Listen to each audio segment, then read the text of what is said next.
I don't remember any of it. You don't remember?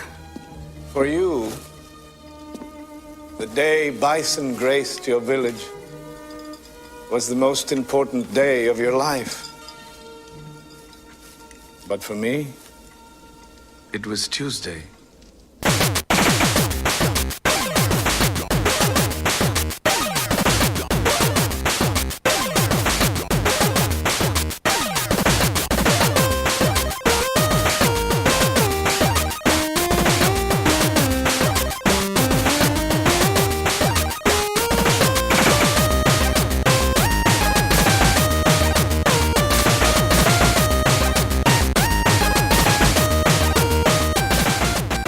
Welcome to the Rated G for Gamers podcast, episode 106.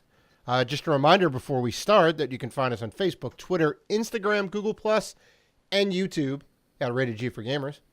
You can always email us at info@ratedgforgamers.com. We appreciate all the love. I'm your host, Dave Bertino. This is my co-host, Dan Wakanda Forever Robinson. What's going on, man? You, my friend, have seen Black Panther, and I am super jealous. That is what's going on. I am fresh from the movie theater, just from seeing Black Panther, waiting online for an hour and a half. You know me. When there's a big movie out, do I get tickets early? Of course not. That's poppycock. No. I still don't know why. You fly by the seat of your pants. I don't know why. I do. As Dave would said, I'll get a seat. And I did.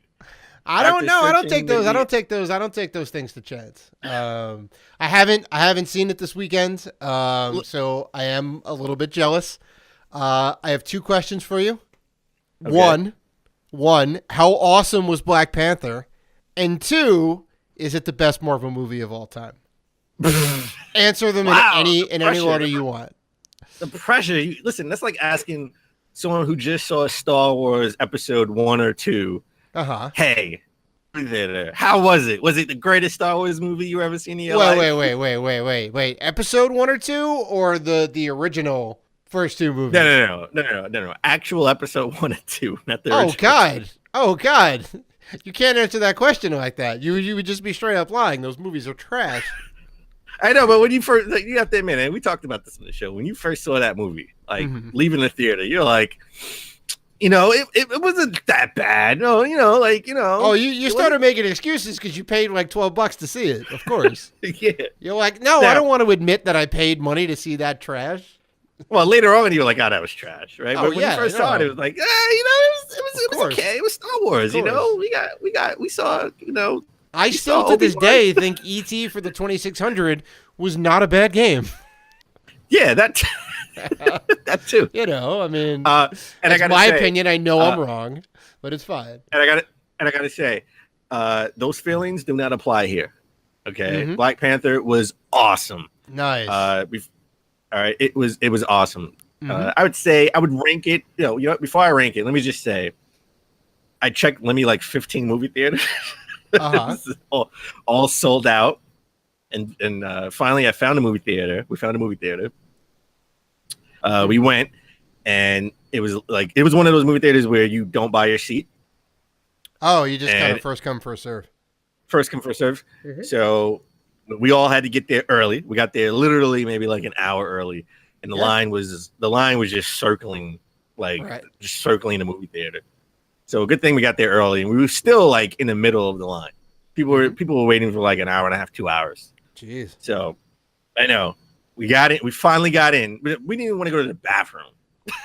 You're like we got to get seats now. You got to get seats, all right? So, and even getting seats was delayed for some reason by 30 minutes.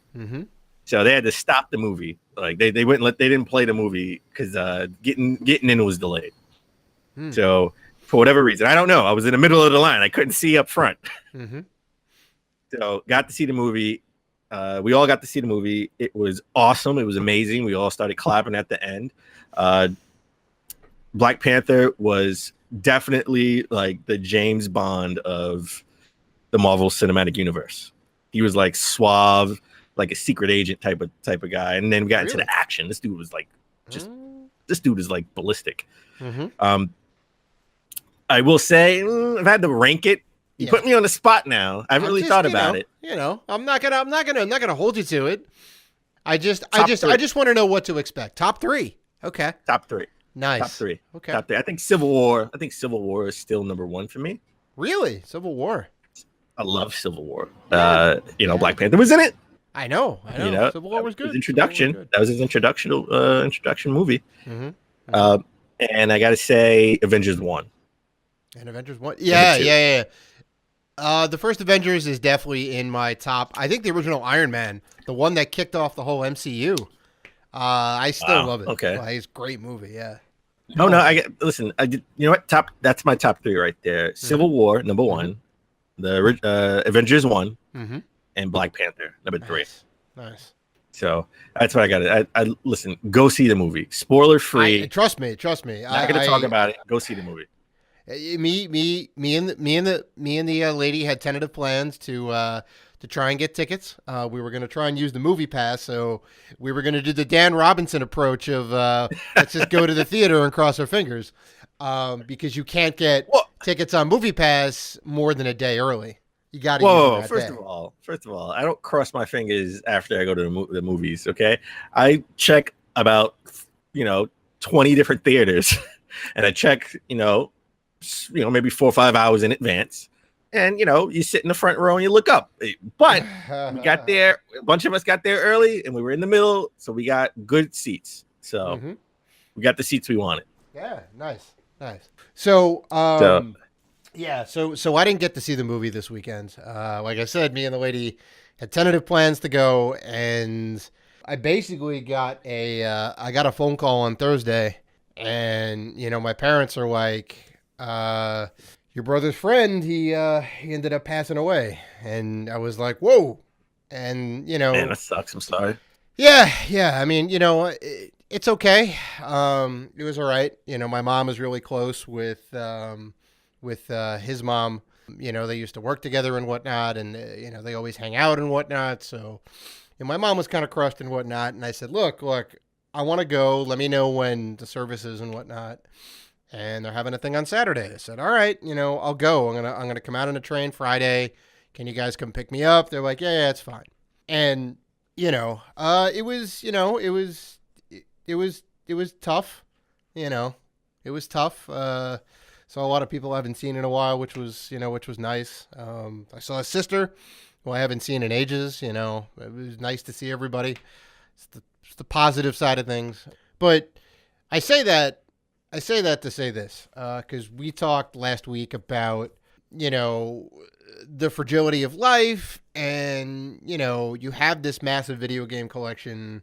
What are you going to do with it when you go? Because everyone's like going to go. And, it kind of made me think a little bit is like, you have time now, right? You have friends and family and loved ones that you want to spend time with, and you love gaming, like put those two things together, like me and my girl have made it a thing to play, Tim Schafer puzzle games together. And like, that's our thing. And like it's great because I get to game and she gets to like play a game, that kind of she enjoys, and we get quality time hanging out together, and that's like a big thing.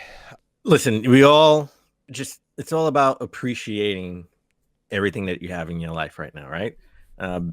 We have a mutual friend who I will not name, who, every time I talk to him, he's always like stressed out, family life. He's now a police officer. And I'm not gonna get into his business or anything, but I'm like, dude, you need to relax. You need to do things more that you want to do in life. He's a gamer, but he never has time to game. Right. And I said, you gotta make time. You make time for your family. That's obviously, number one priority besides work. But you also got to make time for yourself, and have fun. And he doesn't collect per se. It's more so he just likes to play the games that he enjoys, and he's a big anime fan as well. So we're talking about actually going out this summer, and obviously, Dave, you're invited. You and the missus are definitely invited if she wants to do any like anime conventions or anything. So I was just telling him, like, dude, life is too short. You got to go do things that make you happy. You got to make time for yourself. And I appreciate my collection. Like I don't take it for granted. Mm-hmm. It's a humble collection, but I have a lot of games that mean a lot to me, as I displayed on CIB Day, mm-hmm. February 10th. Mm-hmm. So just, look, appreciate it. And again, we talked about it last week. I don't want to rehash it, but I've always thought about, when I start my family, I would sort of want to do what the last gamer does, like sort of, have he includes his kids in his hobbies, and they have an appreciation and a love for the same thing. Mm-hmm. Right. So when he goes, he would love to pass it down to them, and then they can do whatever they want with it. Yeah. So same thing. Yeah. So I hate to start off the show with such a down note, but I just kind of had these things in my chest. Let's go back up. Let's go back up. Positive note: if you're not following the Instagram, start following the Instagram, because we post up good pics, I think, on the daily. If you are subscribed, you notice that we have new Rated G for Gamers t-shirts. They just came in the mail yesterday, I believe, or Friday, maybe. Either Friday or Saturday. I don't know. I know I had it in the mail when I got home. I know you posted up your picture to me, and you're like, look what came in the mail. I'm like, that's awesome. So we got some new t-shirts to wear for spring. We're definitely going to be rocking these. I went a little t-shirt crazy. Shirt crazy. I haven't bought clothes in a while because, video games.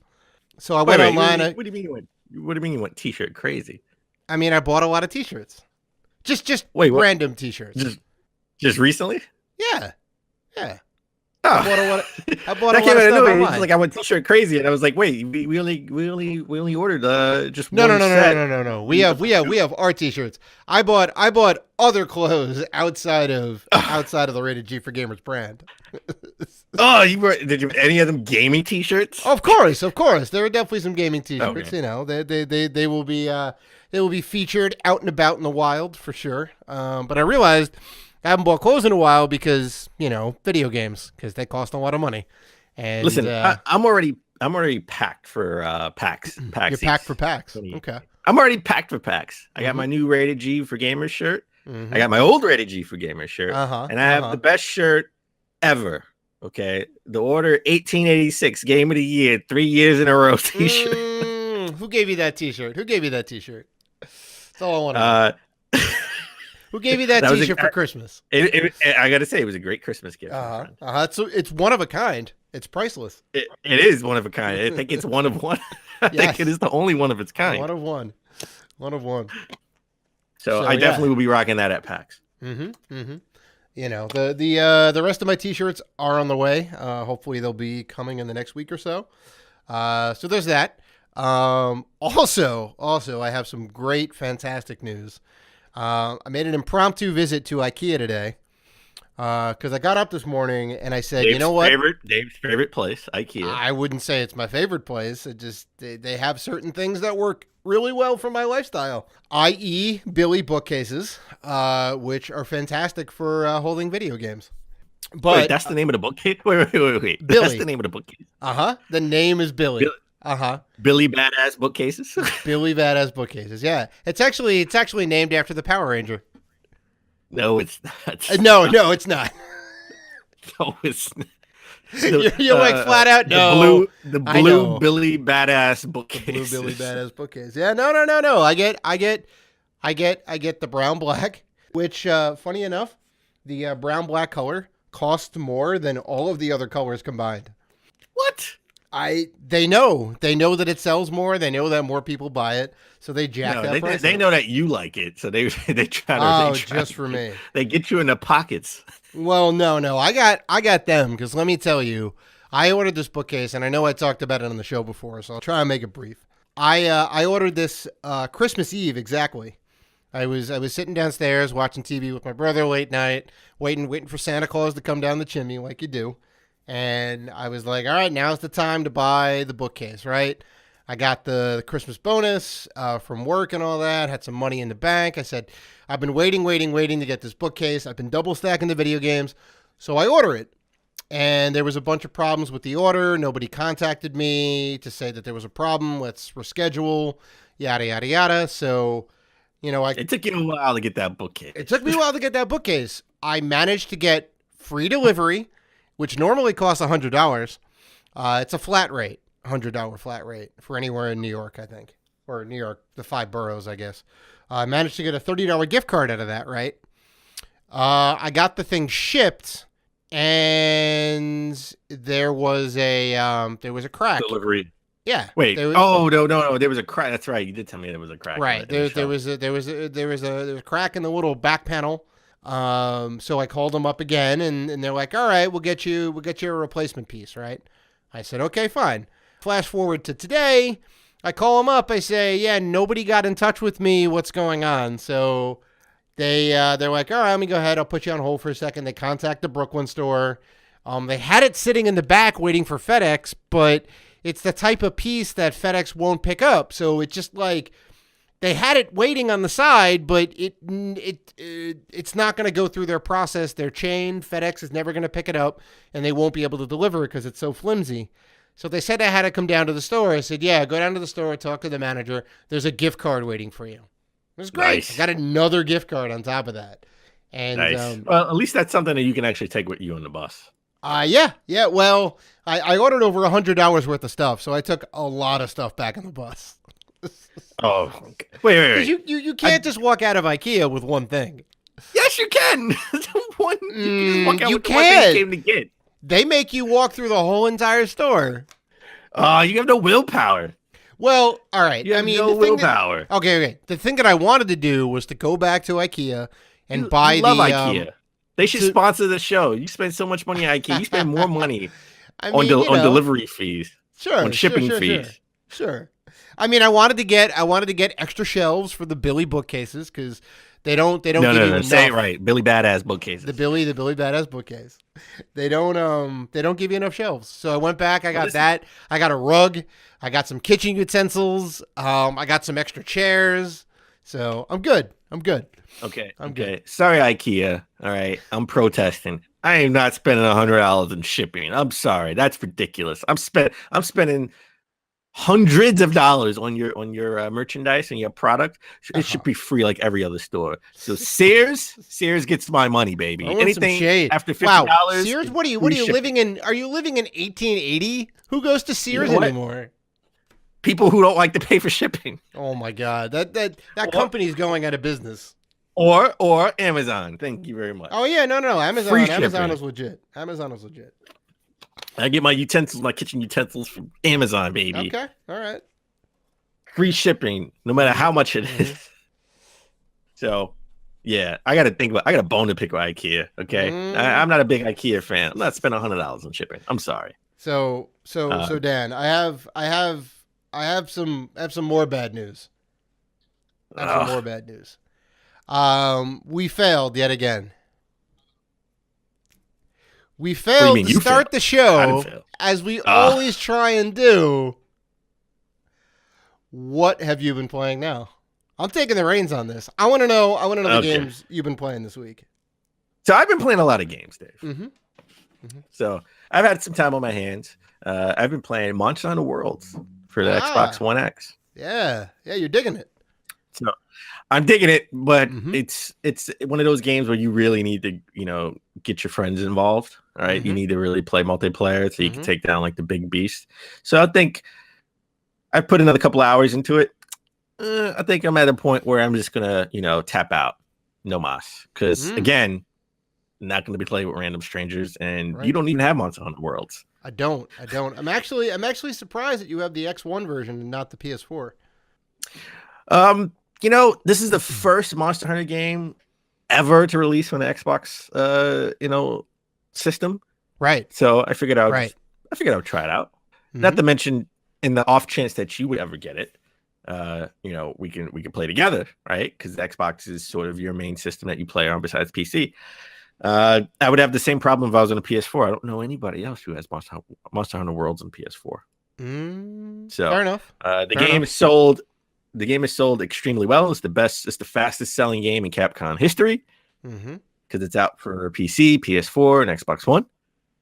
but still, I don't know anybody who has it. So until you get it, I'm probably not gonna play with anybody else. I mean, it looks incredibly awesome. Not that I don't want to get it, but it's kind of like if I do get it, I don't know if I'm going to spend that much time with it right now. So it's it's the same thing with Dragon Ball FighterZ. I put my money on the wrong horse. I thought the new Final Fantasy fighting game was going to be good. It's and the Dave scale. It's honestly it's and the low end. And this is like let's remind people what the Dave scale is. We have from the bottom up. We have it's trash. Yeah, and you gotta put that extra Vince McMahon emphasis. Okay, it's trash. Mm-hmm. That's the Dave scale. And when something is good, but it could be a lot better. It's okay. That's just When something's good that you enjoy, but not the best, it's okay. Pretty good, yeah. It's pretty good. And the high end. And then Dave. When something is great, what is it? Oh, it's fantastic. Boom. And there you go. That's the Dave scale. 4-point. It's a 4-point scale of rating anything. It works wonders. I've been dealing with your scale for like 10 years. I know. I've been also playing. It hasn't steered me wrong yet. Okay. I've been playing with something that's okay. Assassin's Creed Origins. Playing little side missions here or there. Wait, right? Okay. You were all like crazy about it. I like it better than you. I like it more than you like it, but you warmed up to it more. Yeah, I did. Since then. Mm-hmm. Yeah, sure. It's growing on me. So Bayek is my boy, all right? Bayek is my boy. me and him have this kinship. You and him a simpatico? Yeah, that Mooey simpatico. You guys gonna go on a double date? Yeah. We're gonna get some Sundays at the float shop. It's gonna be a good time. So listen. I really like Assassin's Creed Origins. I haven't really had time to play it like the way I want to play it. Right. So I've been playing Monster Hunter Worlds, and I've been playing Dragon Ball FighterZ. Like I'm trying to get through the story mode. So I'm on the second story mode, sort of when you see the story from the villain's perspective. Yeah. I'm sort of almost done with it. I got like another map. I think I got 2 more maps to go through.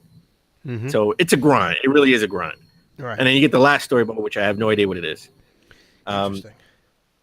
I've been playing Rhyme too on PS4. Mm-hmm. It's free PS Plus this month.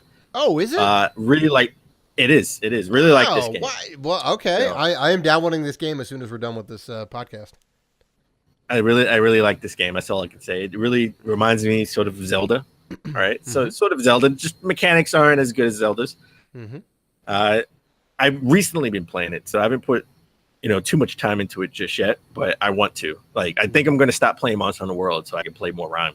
Right. I've been playing Rocket League on the Switch. Ah, nice. Been doing. Does that have online play? Say that again. Does that have online play? I don't know. You know why? Because I am not playing online. Well, I mean, if I'm going to get that game, I'm sure it is. If I'm going to get that game, I may get the Switch version, and I'll have to give you a whooping, Rotino style. Well, you know what? You're a big soccer guy, so this is just soccer with cars. This is just like Twisted Metal meets soccer. So I will say, I don't know how much of an edge I'm going to have. First match. Yeah. I barely won my first match by 1 goal. Yeah, so, no, it's tough. And I came back from 3-0. Ooh, very nice. To win 4-3. So 4-3. You rallied. Yeah, you know what? I rallied back. Mm-hmm. So I've been playing Crazy Taxi on an Xbox One backwards compatibility for Xbox 360 this month. Jesus. Okay. Out for Xbox Live. I really liked Crazy Taxi when it first came out. I have Crazy Taxi 1 and 2 for the Dreamcast. Mm-hmm. And I have Crazy Taxi 3 as well. I think that came out for the Xbox 3. The Xbox, was it 360 or OG Xbox? Crazy Taxi 3 came out. The OG Xbox, yeah. OG I think Xbox. It had 1, 2, and 3 together. Well, 1 and 2 came out on Dreamcast. 1 and 2 came out on Dream. Yeah. The California or Los Angeles, I guess, New York, and the third one was in Vegas, which came out after the Dreamcast failed. Yeah. Or went under. I want to say like 2004, maybe 2005. So I've been playing that, and I put a bunch of hours recently into Shadow Warrior on Xbox One. It is free this month. Yeah. Well, it is free with Xbox Live. Yeah. That, and it brings me to my gamer grief. We haven't had a game of grief. I think is this the first game of grief we had? 2018? 2018? I think so. I think this is the first game of grief. Yeah, we're bringing it back. Right? Dan Robinson has the floor. So I've been playing, as I told you last week, Knack, because that was free with PS Plus. It's a PS4 launch game that almost bricked millions of PS4s. So I've been playing Knack. Really like Knack. I played maybe a couple of hours, and you stop. I go back. I have to restart the level. I'm like, this is crazy. You know what I find out? The save states in this game are horrible. You literally have to beat like I don't even know where it saves. I think it's loading, right? And it's going to the next cutscene. So I'm thinking, okay, it's saved. No, you actually got to beat that level, like completely. It's very, very, very old school video game mentality here. I know. That sucks. That sucks. Okay. Who makes a game? This game came out in 2013. This was a launch game for PS4. So this came out in 2013. Yeah. Okay. Who makes a game like that? That sucks. I was so pissed. Yeah. I made, and some of those levels are hard because I'm playing on hard. I'm being like Dave Routine. I'm playing on hard with like 2 hits and you're dead. So, so you really got to memorize the patterns of the enemies if you want to really get through. I'm like, this is ridiculous. I know I beat this already. It took me hours to beat it, and I got to beat it again. Yeah. I don't know if I'm gonna go back to this game. I don't know. I don't really. I really am that mad. I don't know if I'm going back to this game. I don't blame you. So, thus, I was so mad. I went to my Switch, and I downloaded an indie game called Dandra. So the game is different. I could say it's really different. Now, I was pretty intoxicated when I first bought that game, so I got to go back and really play it, and I'll talk about it. I'll talk more about it next week. Maybe you know what? I think next week I'm gonna play a lot of it this week, and next week this will be my indie game spotlight. Is it a shooter, a brawler? What kind of game are we talking? I got to be honest. I was so intoxicated. I just remember being frustrated with it. Okay. So we'll come back to it. It's different. It's sort of like it's think of Shovel Knight, but except for jumping, you don't really jump. You have to place your arrow, because you can go from the ceiling to the floor, and depending on what level you're on, the level if you're on a ceiling, it'll turn around right side up. Okay. And you literally, the way you move is pointing an arrow into the places where you can actually stand, either on the ceiling, on the wall, or on the floor. So it's really like a puzzle game just to even move. Huh. Okay. Interesting. And you have to time it right when you have certain enemies coming at you, right? Where you time it right where you sort of, you go to the ceiling, you charge your weapon, hit, and then you got to move before someone tries to hit you from behind. It's really a really weird type of game. And I just remember I was so frustrated with Knack. I opened the Jack Daniels. I'll admit, Jack and Coke. I had a few Jack and Cokes. I bought the indie game because I wanted something different to play. And I was frustrated with this game, but frustrated sort of in a good way. Like sort of that frustration where you have to concentrate. Like you could beat it if you concentrate. I just was too intoxicated to really concentrate. Right. So, all right. So, Dave, what have you been playing? Well, I've been playing the Mario Rabbids Kingdom Battle, which is fantastic.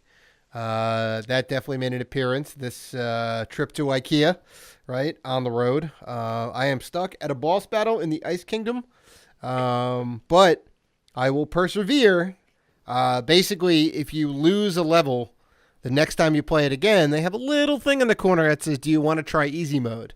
You just press the Y button, and it makes the battle a lot easier so you can get through it. I ain't going to do it. I'm not going to do it. I'm gonna Dave win. is stubborn like that. I'm gonna win. He I'm gonna win. will punish himself until he actually. I'm not stubborn. I just know I can do it. I know I can do it. So I'm playing that, and this is actually our review roundup. I'm playing the new Secret of Mana remake for PS4. Now, how you like it? Because I bought it. I haven't. I haven't played it yet. Mm-hmm. Well, let's get into the reviews, and then I'll give you my opinion on it, because it may be a little bit different than what the critics are saying. So the overall Metacritic 73, right? It's on the PS4 and it's on the Vita. They're essentially the same exact game, I think. So IGN gave it a 76. Destructoid gave it a 70. Level Up gave it a 73. Hardcore Gamer gave it a 90, which is on the way high end. Polygon reviewed the Vita version. They gave it a 5.5 out of 10. GameSpot gave it a 6. And DualShockers gave it an 8. I think so the reviews really are like just all over the place. A little bit, yeah. I mean, from a 90 to like, pretty much it's average. It's averages in the 70s. So well, okay. So like Hardcore Gamer is kind of on its own on the high end. I don't necessarily know if it's a 90 out of 100. I'd say it's like an 80. A lot of people are knocking the game. Okay. So a lot of people are knocking the game like one. There's no like the lips don't move when people talk, right? Because they have all these cutscenes in there and whatnot, right? And they're all like redone 3D polygons. They redid everything in 3D. So it's a little bit jarring to not see their mouths move. Honestly, I don't really mind, because if they did have their mouths move, it would be sunk up to the Japanese voice actors, right? So it's always going to be a little bit off. That's what happens when you have JRPGs that come back to America and they need to localize them. It's always the case. So I'm actually okay with that. The visuals are a little inconsistent. A lot of people are saying that a lot of the charm of the original has kind of gotten tossed out when they like turned it all into polygons. It got like a little more generic. I kind of see what they're saying. Like the game certainly could have used some more polish, for sure. The things that they didn't update in the game that they really should have is like the battle mechanics. There were some things that were broken, like the magic was severely broken, right? So if you level up the magic, you can basically get through everything. But you have to level up the magic or you can't get through anything, right? So you level the magic up, you can just spam magic attack over and over again, and the enemy can't even attack, and you just win like every battle. If you don't level up the magic, though, then you can't win any boss battles. So it was very weird. They didn't really touch any of that, really, which kind of stinks. I like it a lot. I think I'm riding high on the nostalgia factor. So it's kind of hard to like put that aside and just gauge it as a regular game. So yeah, I mean, what's the main? You played the original, right? Yeah, so yeah. What's the main difference between the original and this, other than the visuals? The visuals, the remixed audio. They added in some new cutscenes, which is interesting. But you can go back to the original audio, right? You can have the original audio play. Yeah, they have the original soundtrack and the new soundtrack. Some people were ripping on the soundtrack. I think it's great.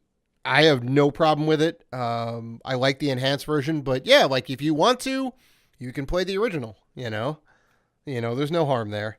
So okay, yeah. Yeah. But you like the game. I do. I'm probably gonna have to admit that a lot of it comes from the nostalgia, but I honestly like. I don't see that much wrong with it. Like, it's a perfectly fine game. I'm gonna go through and play it to the end again. I'm having a good time with it, so And again, I'm not a big RPG guy. Mm-hmm. I bought it. I'm gonna give it a shot eventually. I got the physical version for PS4, which is only sold at GameStop. Yeah. You can buy the digital version for PS4 and Vita anywhere. Mm-hmm. Because they did not release an actual physical version for the Vita, because I would have got it for the Vita. Right. Yeah, I think you'll like it a little more than other RPGs, because it is very action heavy. Like you actually move your character around. You charge up the attacks, and you kind of get yourself in the right position, and you control one of the 3 characters at a time. So, I don't know. I mean, give it a whirl. I'm curious to see what you think about it, because it is a fairly unique RPG. I will say from the gameplay I saw, the mouths not moving kind of was weird. At least move. It doesn't have to be in sync with the voice. But just move. Yeah.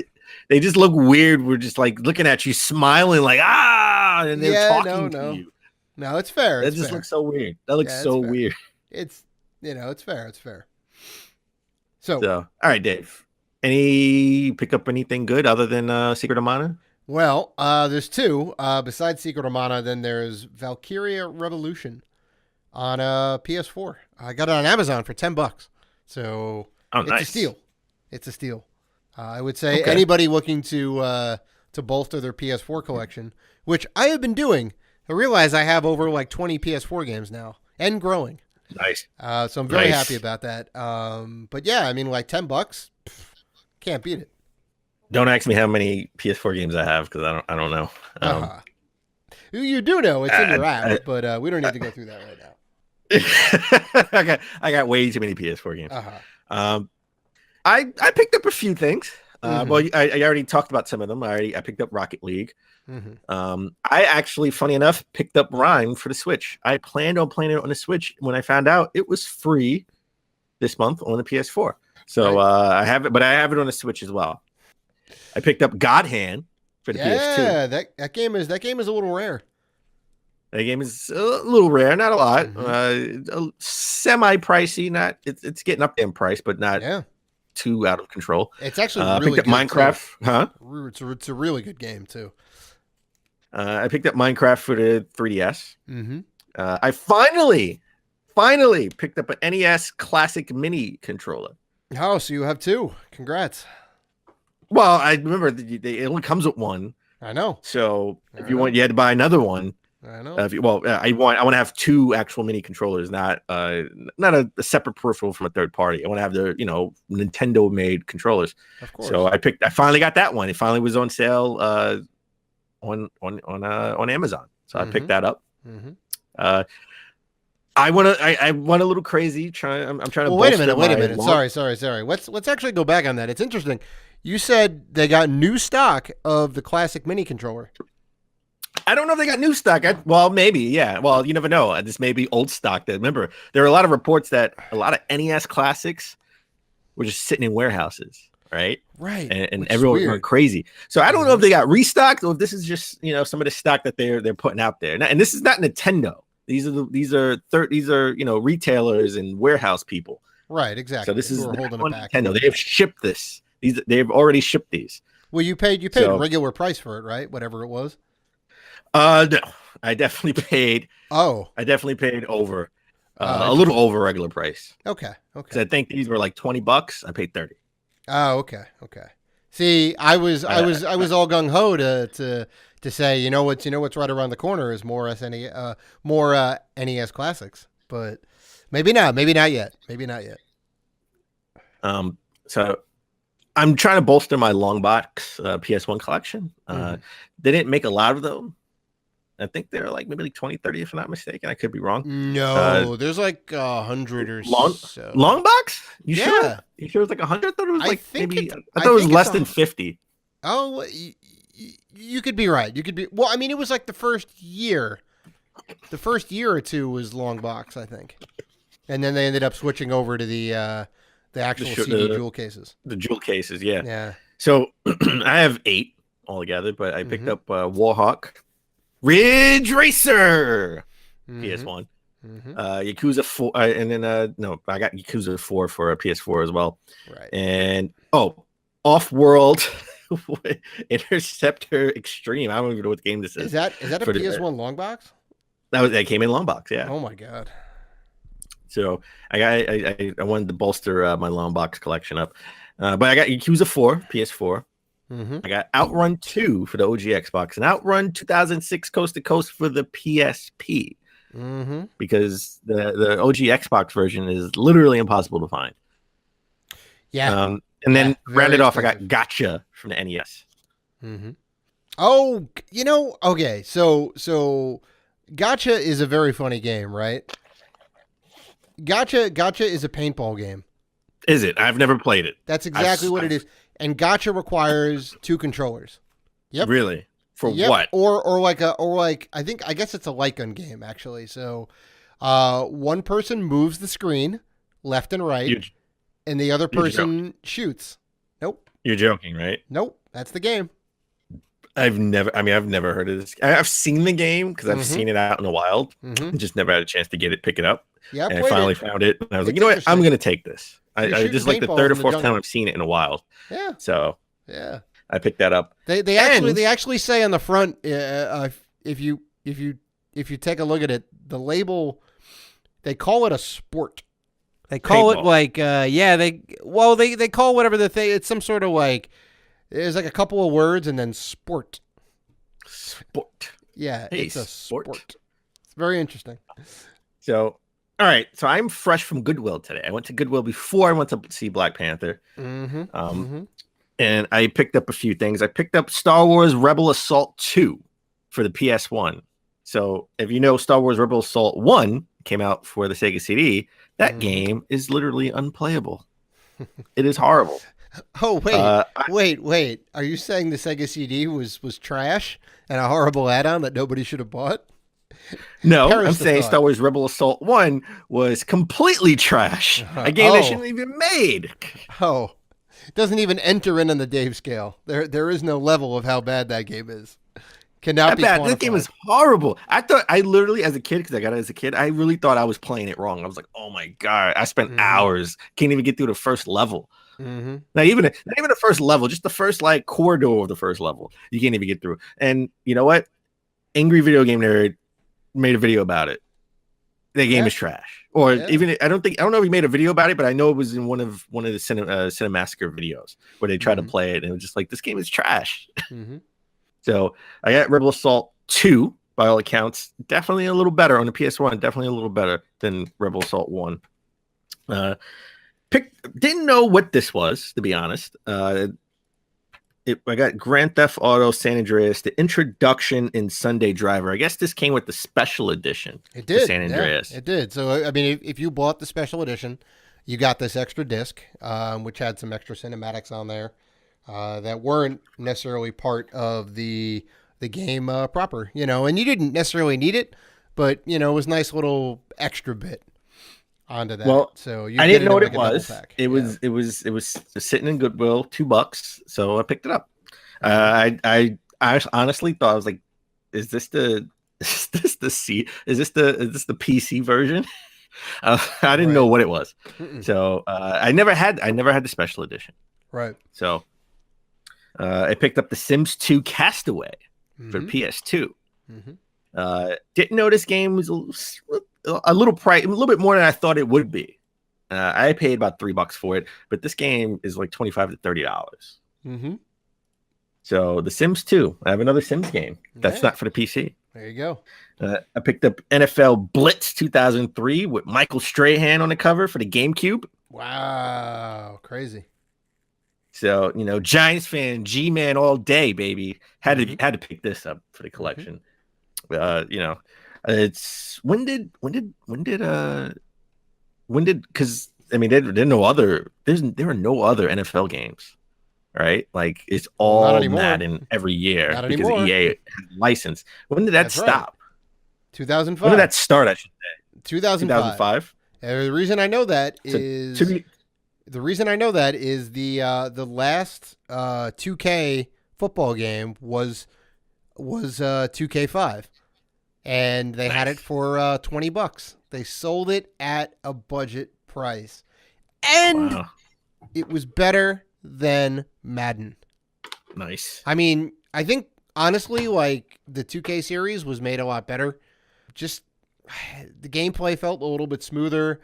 The animations were better. There was just a lot of really good stuff about it, I never played it. I played Madden back in the day.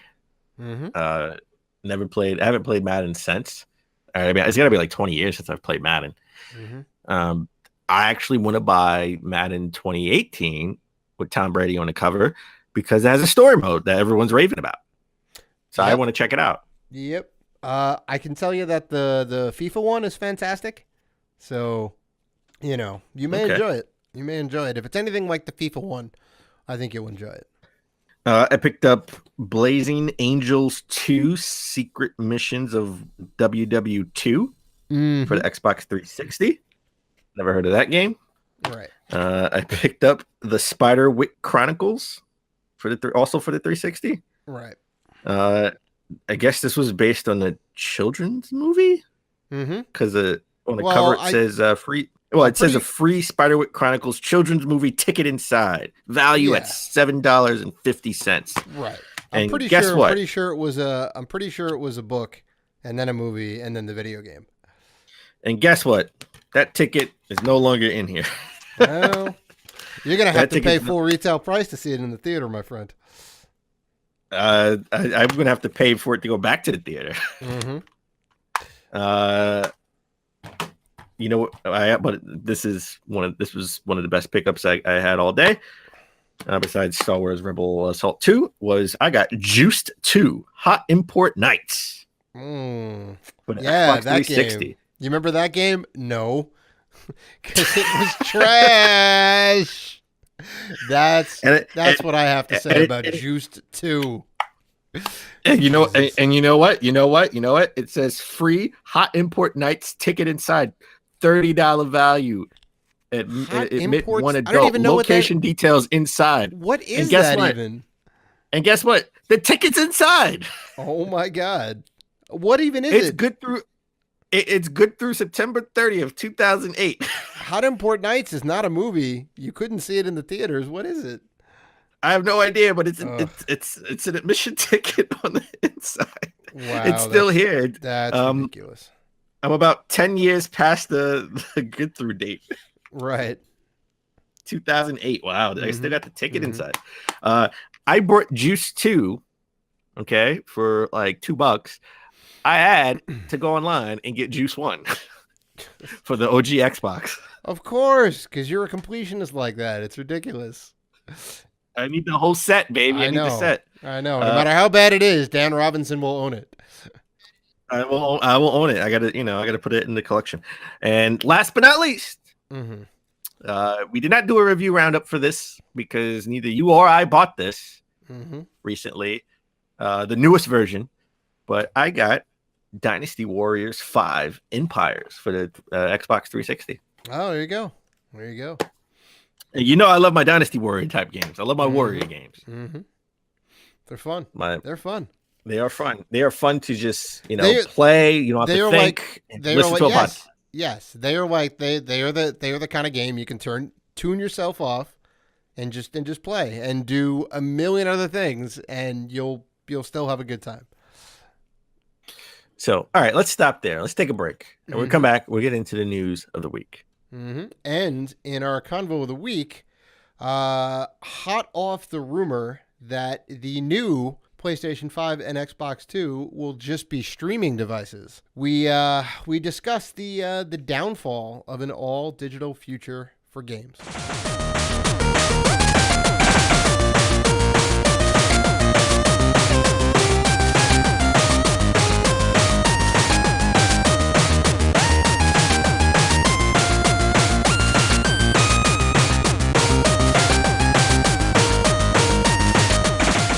And we're back. All right, let's get into the news.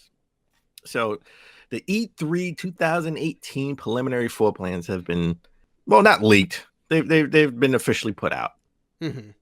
Now, E3. Wait, just take a second to think about that. E3 is like 4 months from now, right? Yeah, that's March, April. Yeah, a little less. Yeah, we're in June. It's June. 3.5 months.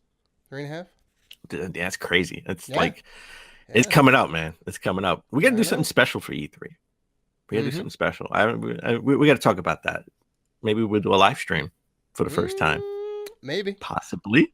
So anyway, let's get into the preliminary floor plans. This is interesting because Sony and Nintendo are sort of neck and neck for booth space in the main hall. They dominate the big main hall.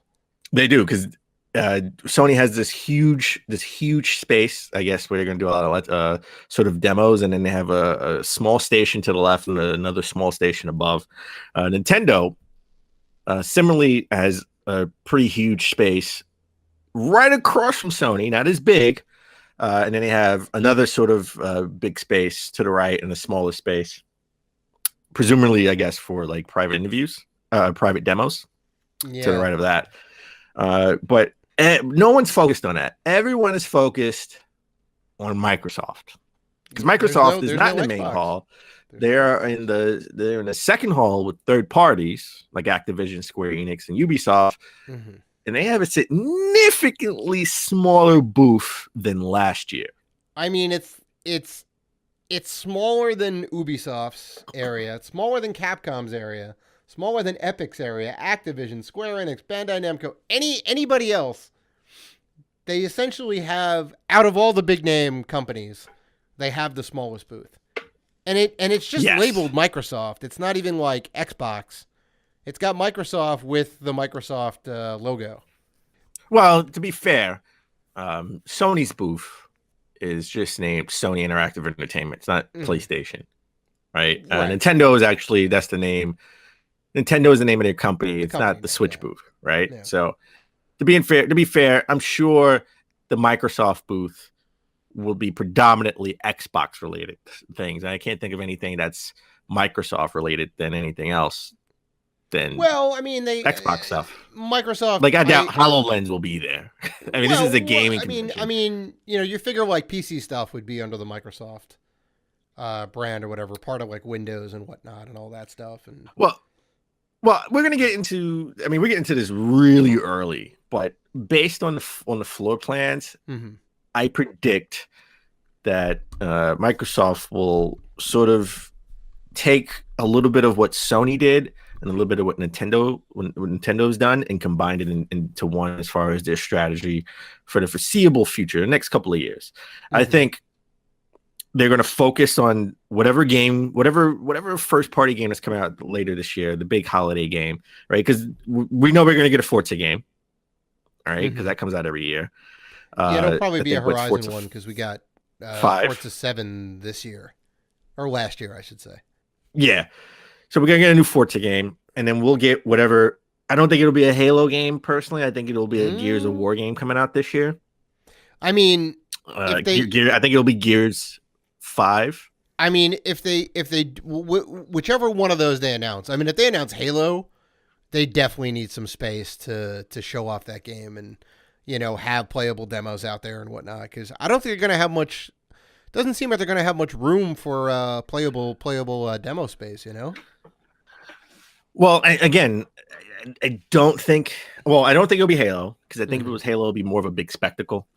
I think they would have a bigger space, but I think they're going to focus, just like Nintendo focused solely on Zelda like 2 years ago, and then last year they focused strictly on Mario Odyssey. So I think they're going to focus on whatever their IP is that's coming out this year, which I think is Gears 5, and Forza Horizon. Those will be the playable demos. Well, don't sleep on Crackdown. Don't sleep on Crackdown. No, I think Crackdown has been delayed. I think Crackdown is going to come out. I think Crackdown is going to come out before E3 or maybe a little after E3. You're right. No, but you're correct. You're correct. Crackdown. I think they're going to be pushing more so the Gears and the Forza, and Crackdown will be there. But that's what they're taking from Nintendo the last couple of years as far as just focusing on that one huge IP. And they're going to focus. I think they're going to focus on those 3 games, mainly whatever the other big game is that's coming out this year. Right. And what they're going to take from Sony is, because they don't have that many games coming out, first party games coming out this year, I think they're going to, at the E3 press conference, sort of announce the new IP that they've been working on that's coming out in the future. Right. So I think that's the sort of the strategy that and you're not going to have playable demos because those games are sort of 2019 and beyond, so I think they're going to take a little bit from both. Do you think they're going to work that type of strategy? You think they're going to take the conference at the end of the conference? The mic drop moment will be Halo 6, a little teaser at the end. When did Halo 5 come out? Halo 5, I think, was 2016. I can look that up real quick. Because they usually, October 27th, 2015. You know, there's usually a good 3 to 4 years between each Halo. You know, Halo 1 debuted with the system 2001. Halo 2 was 2005. Halo 3, I think, was 2007 or 8. And then they had like ODST was kind of like an intern game. Halo Reach was a couple years after that. I think 2011 was Halo Reach maybe. So they parse them out a little bit. You know, it's getting to be about that time where we could hear some news about Halo, I think. But Gears is definitely a good candidate for sure. But Gears, I think they want to sort of just crank out because I mean Gears 4 I thought was really good, but you know, sort of critics sort of gave it like nothing new regarding the game, right? Just the story, right?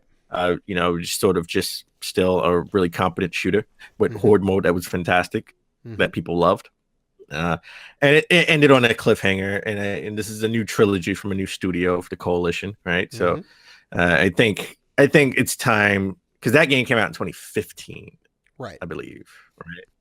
So no, Halo, Gears of War 4. When did Gears of War 4 come out? Gears of War 4 was 2016, I think, at least. Fall of that year. Bro, Gears of War and Halo didn't come out at the same time, right? No. Well, Halo was 2015. Okay, Halo was 2015. And yes, you're right. Gears was Yeah. October 11, 2016. Yeah. So I think we're about 2-3 years for a Gears game. So I think Gears can come out this year. At the end of the year. Yeah. Just to round up, Bethesda has a huge booth. Yeah. I mean, right across from Bandai Namco.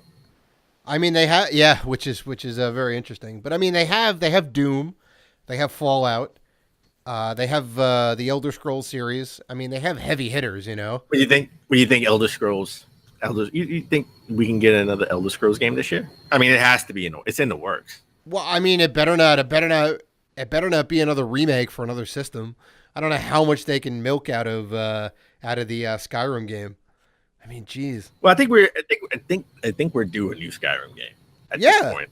Yeah, it's been like 7 years. If we don't see a trailer for a new Skyrim, a new Elder Scrolls game, I'd be very shocked. You know, even if it's just like a teaser or something, like we got to get something.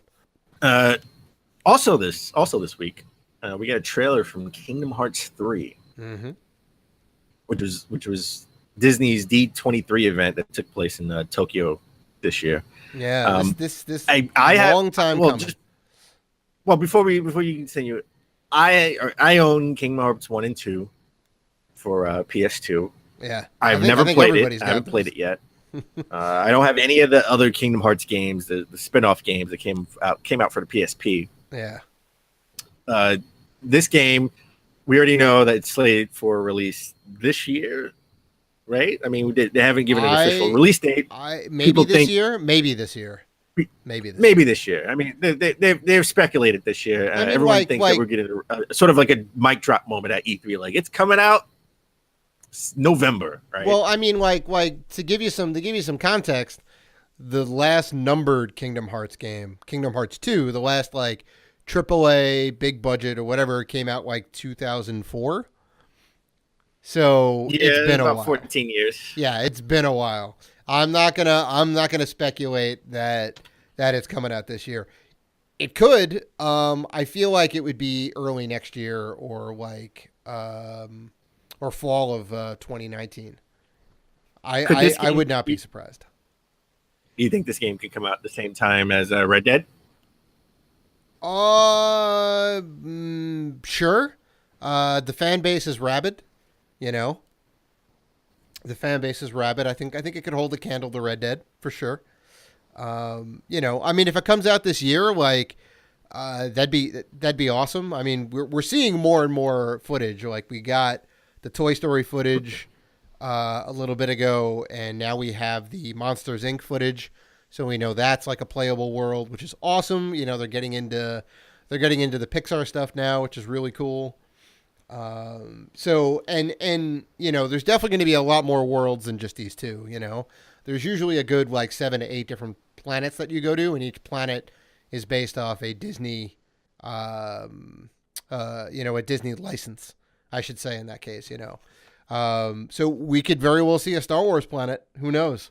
You know, that I think would the be thing incredible. that stuck out to me in a trailer is the monsters, Goofy's monster transformation. Mm-hmm. The Goofy monster. He looks so ridiculous. Yeah, He looks so ridiculous. Yeah, yeah. Ridiculous in a good way, I think. But yeah. It was definitely very over the top. Well, what do you think about the first two games in the side games? I mean, are you a big Kingdom Hearts fan? I mean, you know, the Kingdom Hearts series is interesting. It's kind of been all over the place. So, I've only really played the first game. You know, for like whatever reason, I didn't get around to the other ones, and the other ones are they're like a mixed bag. They're not the same as the main series games. So they usually have like a different mechanic to them. Or they have like a really like crazy story. Like the story's just been getting more and more nutty. Like after the like the first one had a pretty cut and dry, pretty good kid story. You know, there was a decent through line. Part 2 went haywire with it. They like brought all this other stuff into it, and then all like the little offshoot games or whatever, like, you know, Dream Drop Distance and Birth by Sleep and all these other games, like they like took it to all these different like areas. So you really need to read a primer on the plot of Kingdom Hearts. It's that convoluted. I mean, it gets there. It gets there. It gets there for sure. I mean, they're still fun. You can definitely still play through them and whatnot, but like they get a little wacky. You know, that's what I'll say. Well, let's stick with Disney. Mm-hmm. Let's get into our lead story. Mm-hmm. So we already know that EA sort of screwed the pooch with the Star Wars franchise, right? So with the microtransactions, play to win, is it too much? They've taken it out, now they're putting it back, right? And we've sort of protested it. We both did. I buy everything, and I didn't buy that game. Yeah, yeah. I will probably never buy that $15. game. I will never buy that game.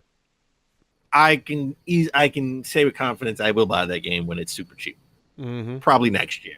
And I just want it for the story. So microtransactions, you know, really didn't do anything for me. But I understand why people don't like them, and I will stand arm in arm protesting with you guys. You mean the lack of single player?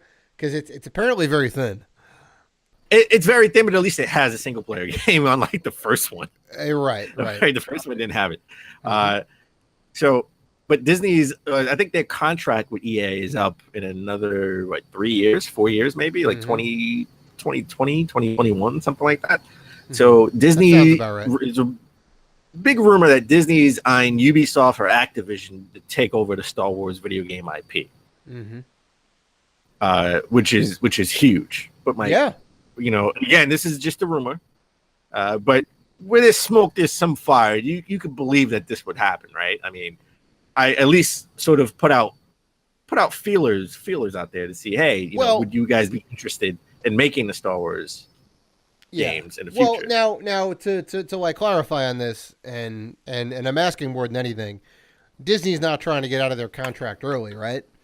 It's just they're trying to lay the groundwork for what happens next, right? Yes. Yeah. Okay. Yes. So I mean, it's not on. I wouldn't say it's like out of the realm of them jumping ship. I think this is going to happen. I don't know if it's going to be Ubisoft who they end up landing on, but I feel. Well, remember, I mean, this could be this. This is obviously this is rumor, but the reason why I think it's real is because they may not, you know, actually, you know, it's all about will they renew their contract with EA, right? So this sort of puts the ball back in EA's court, like, hey, you're not the only game in town. We can go to somebody else. So get your stuff together, right? For the next couple of games, better be a hit, right? With no controversy, or we won't renew, right? Because they're going to want to renew for several years. I mean, that's what EA does. They have exclusive licensing deals with a lot of people for several years. I mean, look, they have it with Madden. We were just talking about it. Right. I mean, they really, like, if there's another, like, 2 to 3 games that come out, they have to do like incredibly well, and they need to do incredibly well and make up for all the loss in sales from Battlefront 2, because they really screwed the pooch. Well, my question to you, Dave, is hypothetically, if Disney said, sorry, EA, bye-bye, what studio, big or small, would you want to take over the Star Wars franchise? Oh, well, that's interesting. That's interesting. Okay. I guess I have 2 answers. I would say either, I mean, I guess there's an obvious answer. You could go with Bethesda. Bethesda is like a Star Wars Doom type of thing. Shoot 'em up, bang bang. I mean, it's they definitely know how to make shooters. They do shooters really well. They do big open world games really well. Depending on how big they want to make their Disney wants their next game to be. They may be the right studio for it. And I think my second answer and an even better answer than Bethesda is Blizzard. Wow.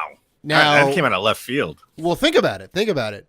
Blizzard has Overwatch, right? So we know that company can do first-person shooters with like a really unique twist and make money off loot boxes and not piss off the fan base, right? That's important.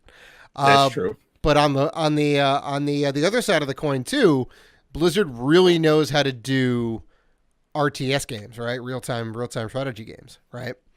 And if you remember, they had a handful of real-time strategy games come out in the early to mid 2000s that were actually really good. I forget the names of them offhand. Maybe Galactic Commander, I think. I'm not too sure, but like they were really good. And real-time strategy with like the Star Wars universe goes like hand in hand, all right?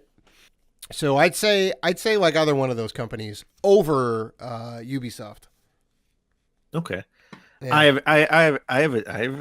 I have a perfect studio that I would love to take over the Star Wars franchise. Probably never going to happen. But I want Rockstar to take over. Interesting. Big open world. You have as many side quests as you want, like a Grand Theft Auto in the Star Wars universe. And instead of driving everywhere, you hop in a ship and go out, and you just go off to a new galaxy. There you go. And they can keep making new galaxies for you to go to. Right. That's the DLC. Star Wars Online World. There you go. That's the deal. That'd be kind of cool. That'd be kind of cool if they made like a huge like sprawling game like that. That'd be it. That'd be all you have to do. Like Grand Theft Auto 5. I was just looking at some numbers today. Grand Theft Auto 5 is like one of the most profitable games of 2017. Like they're in like I think top 10 selling games of 2017. That game came out 2013 on last gen hardware, right? I mean, granted they made the update for PS4 and Xbox One, which helped a lot with new visuals and all that. That game is still making money. Insane. So, slap a whole like Star Wars motif on there. Yeah, I'd be down. I gotta say, we're definitely getting a Grand Theft Auto. I think at E3 we're getting Grand Theft Auto for not E3 because Rock. Listen, they don't go to E3, right? They don't announce games at E3. But I think around E3 season, we're gonna get Grand Theft Auto for the Switch. You think? I think we're gonna get the port. I hope so. We're gonna get this year. That's definitely what everybody wants. Everyone keeps banging on the door. Rockstar, come on. Yeah, that would make them so much money. Definitely. Well, a studio that Disney isn't rumored to be shopping the Star Wars license to, in the studio that we didn't even mention that, or that we would want to have the Star Wars license, is THQ Nordic. They've actually been in the news. It's funny how they came back to life, right? Because THQ was they were bankrupt like 2012, right? Yeah, I think so. 2011, 2012. And they sort of lost all their IP, all right, and they turned into THQ Nordic. Right. THQ Nordic just acquired Deep Silver. Well, technically they acquired Koch Media, which owns Deep Silver. Which owned a lot of the THQ properties to begin with, which is now back in the THQ fold, more or less. Yes. And then very interesting. That acquisition was about $149 million. Yeah, that's insane. So Saints Row, which we're rumored to have a Saints Row 5, maybe rumored coming out this year. Homefront, that franchise, I don't know what's going to happen with that franchise. The Homefront Revolution just was complete trash and didn't sell well. Dead Island, that's another game that's sort of been stagnant. And Metro is a game that was sort of one of Microsoft's big trailer games that they had at E3 last year. Metro, so we're getting a new Metro game this year. Yeah, so all of that goes back to THQ Nordic. Yeah, it's interesting you mentioned Saints Row, because we were just talking about a Rockstar in the last segment. Saints Row was essentially just a throwaway, like Grand Theft Auto clone. The first one, not good. They decided to make a second one, which was a little bit better. They decided to make a third one, which was even better, and they just kept getting more and more ridiculous.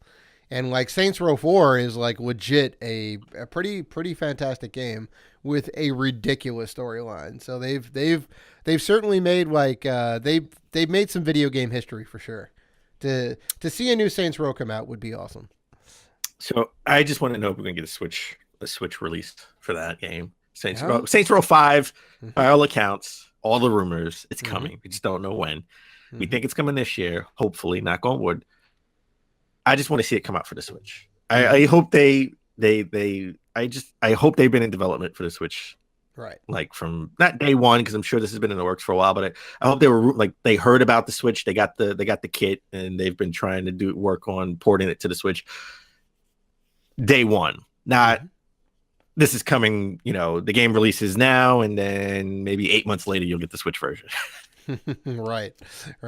I want to get to the point to where all games come out on all systems at the same time. That'd be nice.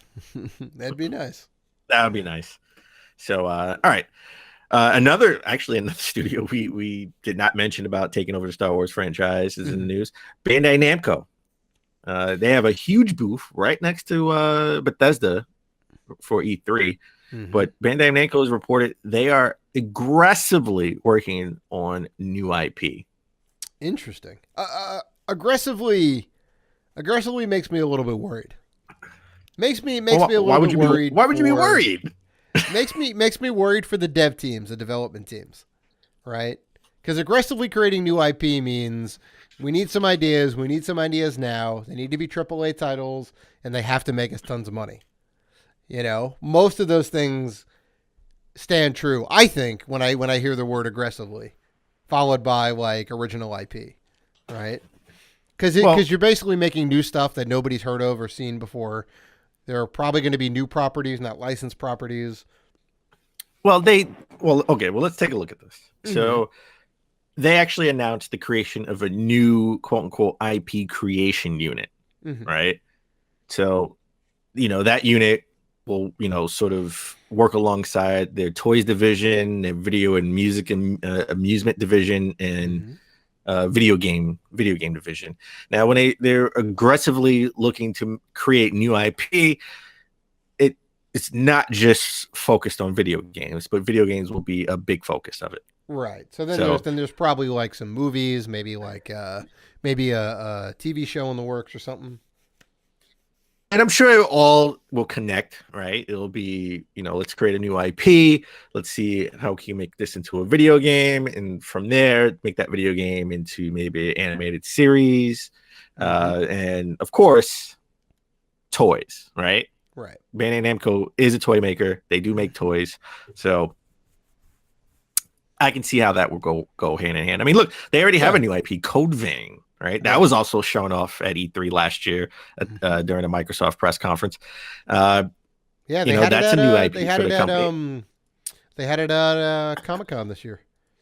Yeah, and I mean, by all accounts, by all the rumors, they're working on Metroid Prime 4 for the Switch and a new Ridge Racer 8 that's going to be Switch exclusive by all the rumors. Yeah, which would be awesome. That's incredible because Ridge Racer on the PlayStation. No, you got to say it right.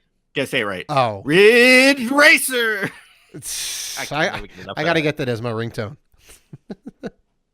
Ridge Racer was exclusively a PlayStation title for the longest. Very interesting about this rumor. Yeah, but so. I'd be head over heels if it was a Switch exclusive because that's bringing Nintendo back into the fold. I mean, that's bringing them back in the fold big time, right? Mm-hmm. Like, do we have any other, like third-party exclusive games other than Bayonetta, sort of? Yeah, and Nintendo kind of like clamped that down. They're like, look, we'll go ahead and fund your. Well, they game made it or whatever. happen. Yeah, but you're like, look, but it's got to be on our system only, exclusively, and that was a really great move for them. Well, the creator of Bayonetta actually said, he had it working for other systems, but needed to continue funding. When Nintendo swooped in and said, we'll continue funding it, but it needs to be, Wii U exclusive only. Mm-hmm. So, it was they had it working for the Xbox One and PS4, but it became sort of like a Sega Nintendo collaboration when Nintendo continued to fund the project. Yeah. Yeah, I think. There's some. Ubisoft is the other big company that makes exclusives for the Switch and the Wii U and whatnot. There wasn't a lot, but there was some. Yeah, other than that, I couldn't tell you those games. But some of those games, like Zombie U, that eventually came to Xbox One and PS4. And I'm like take like the Mario and Rabbids game, Well, that's the latest one. I'm just saying overall, like, right. It has been a lot of like third party exclusive games. No, I mean that was kind of the big thing. Like even like starting with the GameCube, they started to lose some favor. Like Capcom was making all these great games for GameCube, and then decided to port them all to PlayStation 2 as well, and then it was like, oh. And then by the time the Wii came out, like it was either you were making shovelware or it was Nintendo making like first party games. And, the Wii U was even worse, so it's very hard to come up with, it's a very short list. It's a very short list of games. Well, speaking of Nintendo and how they just, I thought my Amiibo craze was over, right? I got all the Amiibo I really want. Your Amiibo craze was over.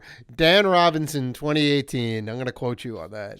I thought it was over. I'm not really going to be buying games for a while. Next day, buys a ton of games. I'm not going to really be buying Amiibo. Next day, buys out all the Amiibo. Okay. Well, first of all, I don't have every Amiibo ever made. I think you have more than I do now, and I thought I had a lot. I'm in the 70s. I'm definitely in the 70s. I think I may have 50, maybe. That's crazy. But I have all the Amiibo I want. If I see them on sale, I'll buy them, right? If I don't have them, I'll buy them. But I'm not openly going like I was at one point, like craving. Like I got to buy some Amiibo, right?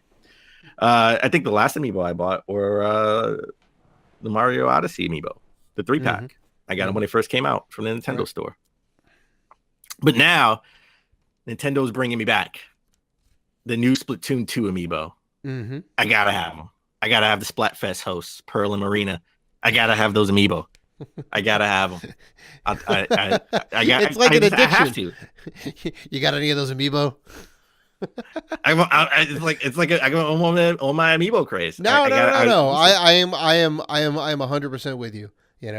Unless it's like the Animal Crossing Amiibo, because I could care less about those. Well, you can get those eventually. They can't even give those away. I know. Like at Toys R Us, it's like you buy two, you get two free. Yeah, it's ridiculous.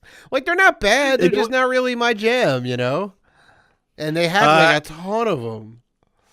The only time I bought the Animal Crossing Amiibo is the bundle for the Wii U, because it was like $20. Right. And if I would have waited a couple more months, I could have got it for $5 because it was they would literally try to throw those away at Toys R Us. It's just like, here, $5.99, take it.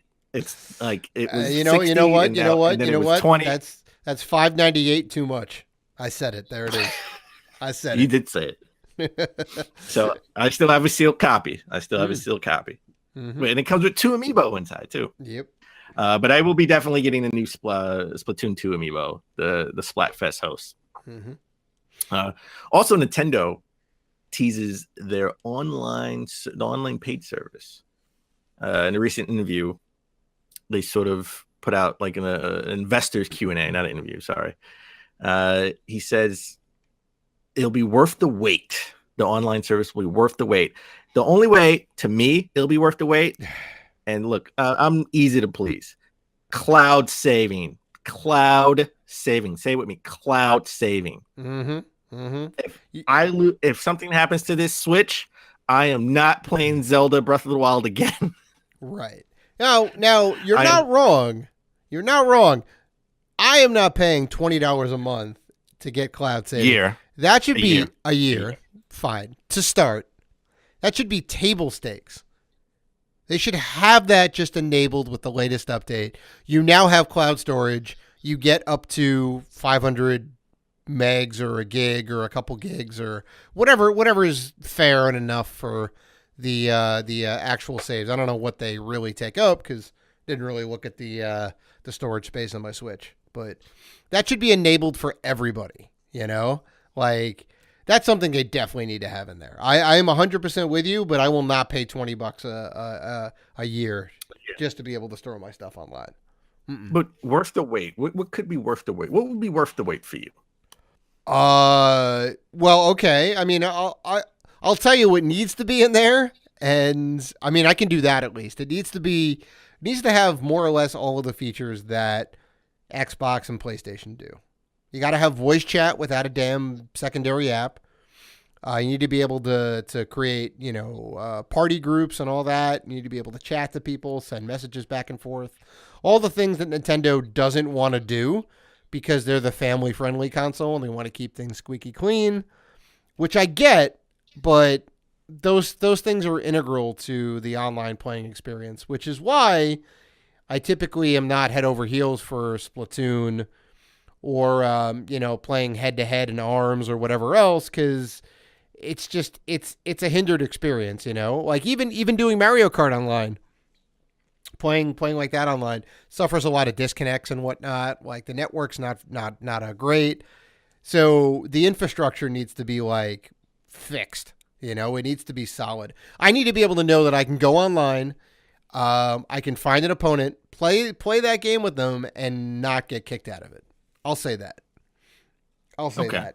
I can't really fathom like what's going to be worth the wait. Like, are they going to have like GameCube back catalog in the virtual console? Like, that'd be awesome. But I don't know. I mean, like, what do you think they have in the bag, or like, what are you hoping for out of this? All I want is cloud saves. That's it. I mean, you're right. Cloud saves are huge, for sure. That's all I want. All I want is cloud saves. Mm-hmm, mm-hmm. That's the big thing for me. I want to be able, just in case something happens to my Switch, right? I want to be able to have it already saved in the cloud, or be able to just save on a memory card. Mm-hmm. Right? Let me save on my SD card. Right. My SD card micro. Mm-hmm. And that's all I want. That's all I really care about. Mm-hmm. I'll pay. Listen, we had it for free on PlayStation, right? Mm-hmm. As far as playing online with friends, and then eventually you had to pay. You had PS Plus. That if you didn't have it, you can't play online. So I'm okay with paying $20 a year. Sure. For the playing with friends online, which I don't do anyway. Sure. So, but I have the option to do it just in case we would play Mario Kart online together or Tetris. Sure. Yeah. We'd rock some of that, or a Pokken tournament or whatever it is. Yeah. I mean, mostly we only play the Division, really. Right. And if you ever buy Monster Hunter, we're definitely playing Monster Hunter. Well, here's an idea. You remember that online, like, I guess it was like the Play or whatever it was, like, or Home. No, PlayStation Home.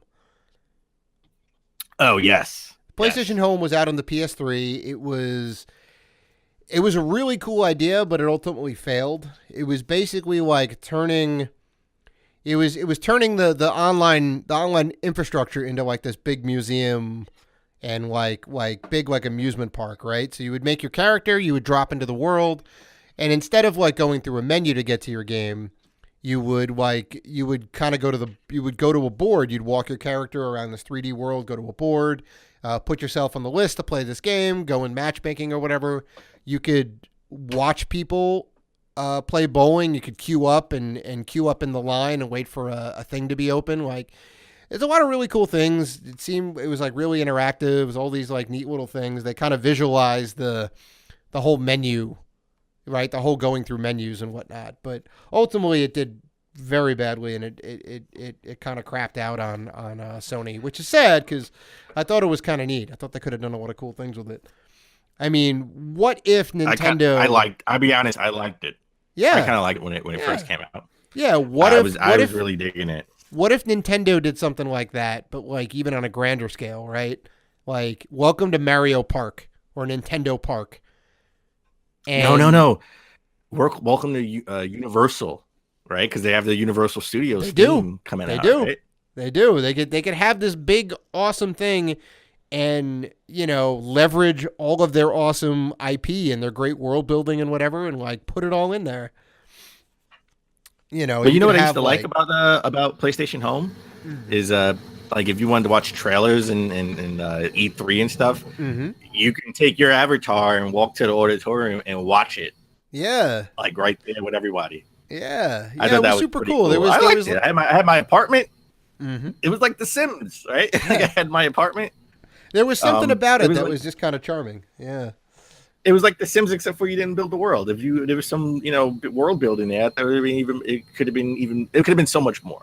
Yeah. And now with PlayStation VR, oh my God, PlayStation VR, it could be like The Sims, like in virtual, like you could be actually there and have your virtual apartment. Yeah. Look, I'm already listen, Nintendo, free advice, baby. There you go. The VR Switch. The VR Switch, right? And then you could be in your Mario universe world and make your apartment. Yep. I don't know. See, I'm just coming up with things. That I would be like, all right, I'm in. I'll pay some money for this. Okay. Or maybe they'll have loot boxes. Oh, all right. Now I'm out. Then maybe Nintendo will have loot boxes. Speaking of loot boxes, if they had loot boxes in Hawaii, they could be family friendly, but it wouldn't be sold to kids if this legislation passed. Mm-hmm. Everyone's going after loot boxes. Like, just everyone's going after loot boxes. Like they're going after loot boxes in Canada. They're going after loot boxes in Europe. And individual states are looking at putting out legislation as far as treating loot boxes like gambling. Well, it is. The ESRB, they don't see it as gambling.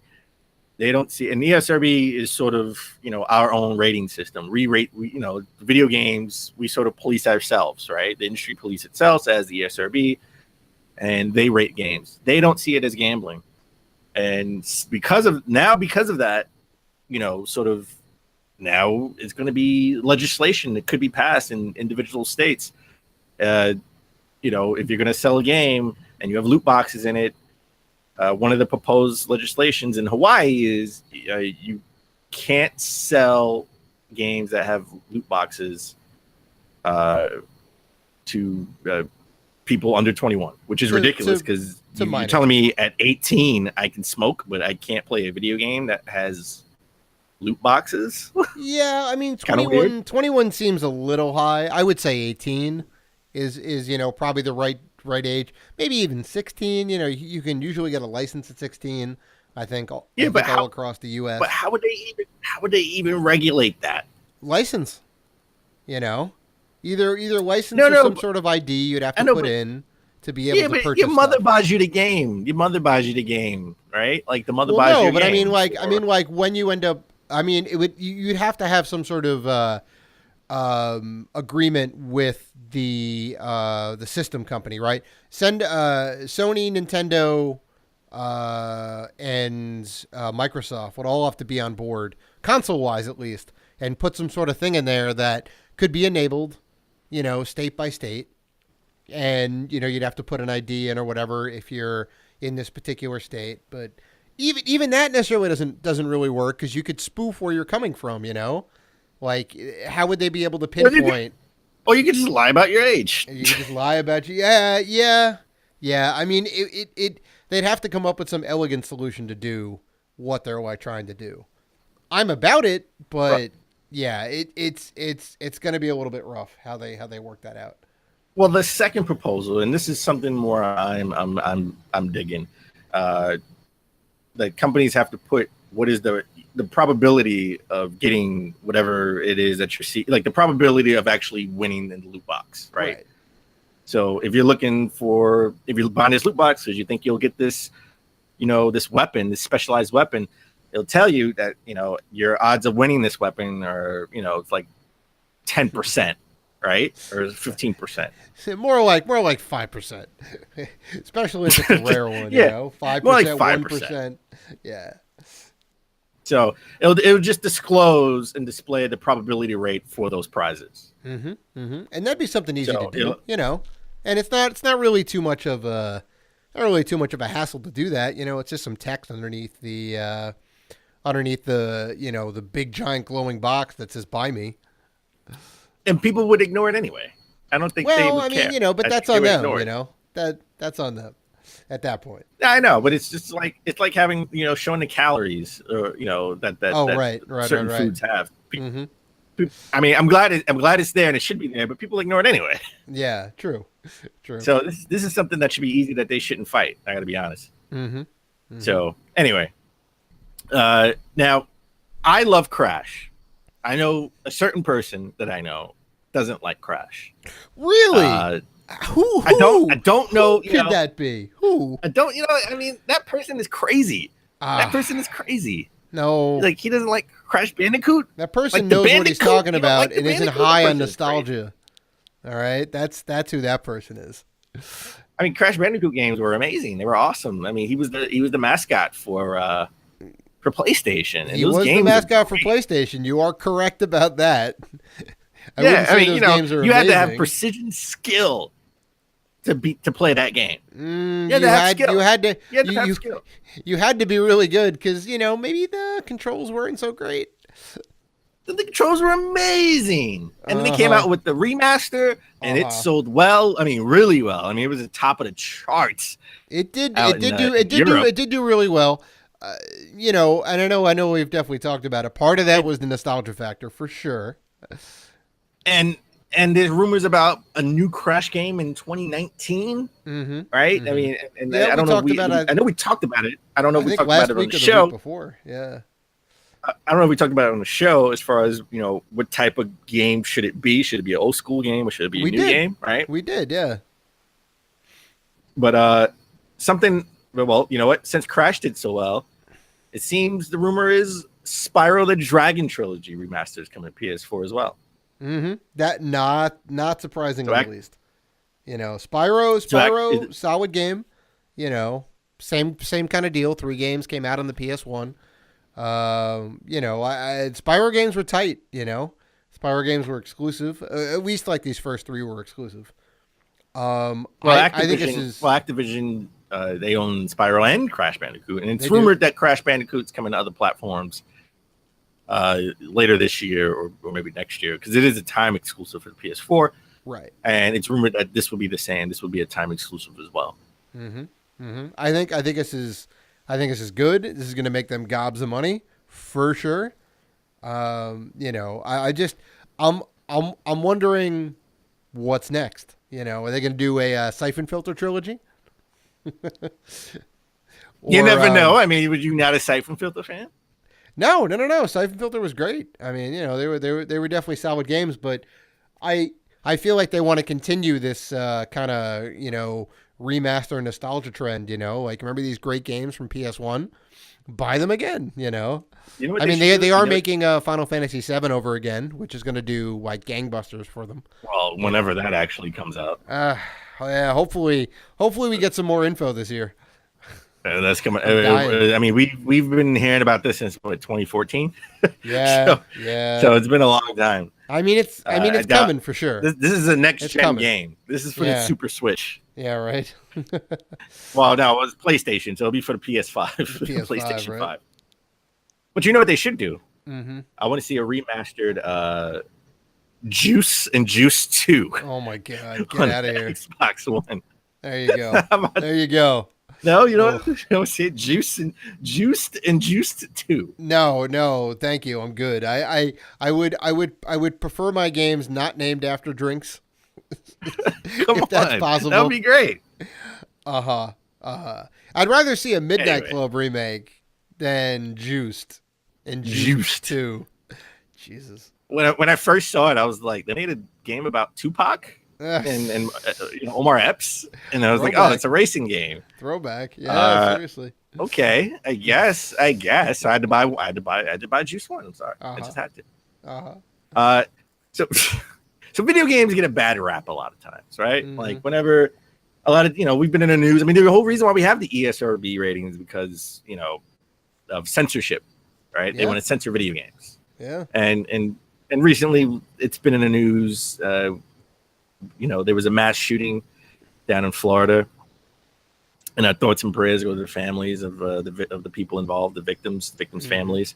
Mm-hmm. And there was some talk about maybe video games were to blame, right? They always want to blame video games, but I mean that somebody always brings it up. It always comes back around again. There's really no conclusive evidence. Not to get too deep politically into it, but it's correlation at best. It's like, video games have been selling real well.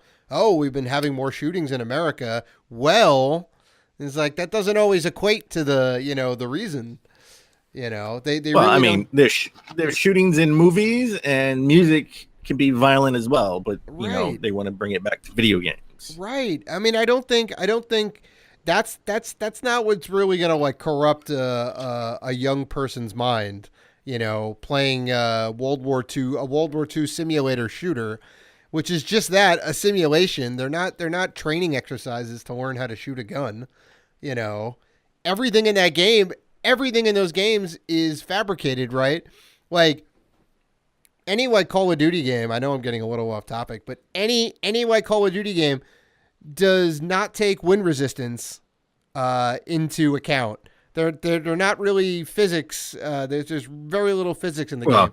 If you shoot a bullet, it goes all the way across across the stage and doesn't drop. Well, just to slow down a little bit, just so you know. As technology gets better, those physics in video games do get better. However, simulation in driving. I mean, remember that there's a kid that won a driving contest to be a race car driver through video games.